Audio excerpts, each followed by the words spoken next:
On peut dire qu'il les aime, Franck Le Buick, ses patates. En 1995, quand il a repris l'exploitation de ses parents, il a tout de suite souhaité en cultiver. À présent, il en possède 50 hectares.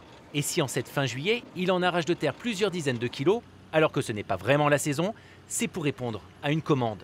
Ce matin, il prélève des pommes de terre nouvelles, dont le nom est un secret. Ce sont des variétés qui sont spécifiques pour la transformation.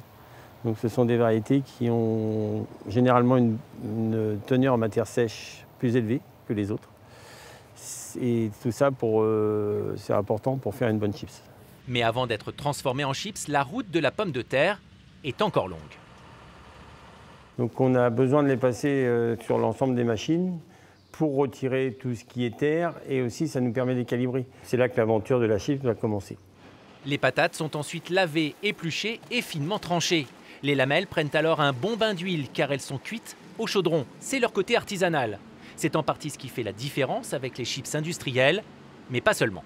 Nos chips, c'est juste de la pomme de terre dans un bain d'huile de tournesol, un peu de sel et c'est tout.